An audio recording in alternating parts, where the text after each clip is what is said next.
తెలంగాణలో వరి సాగులోకి దూసుకెళ్లింది.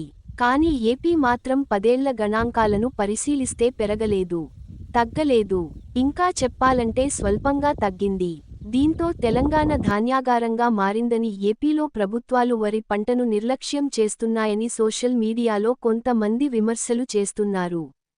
కానీ వరి సాగు చేయడమే వ్యవసాయం మెరుగుదలకు సంకేతం కాదు. రైతులకు మెరుగైన ఆదాయం రావాలంటే లాభదాయక పంటల వైపు వెళ్లాలి. ఏపీ రైతులు చాలా త్వరగా దీన్ని అడాప్ట్ చేసుకున్నారు. ఏపీ జీఎస్డీపీలో వ్యవసాయ రంగం వాటా 30%.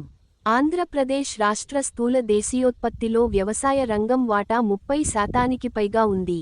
తెలంగాణలో ఇది కేవలం 16% మాత్రమే.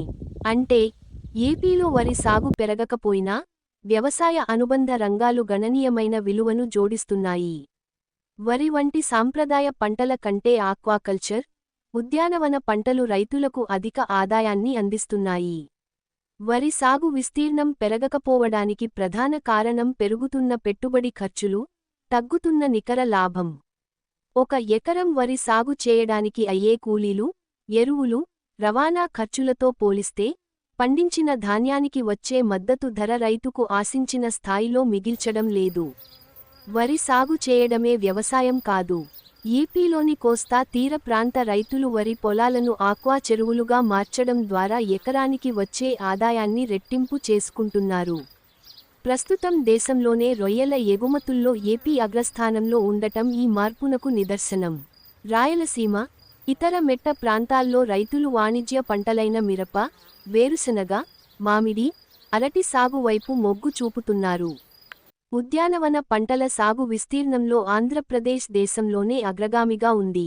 వరి కంటే ఈ పంటలకు నీటి వినియోగం తక్కువ, కానీ మార్కెట్ విలువ ఎక్కువ.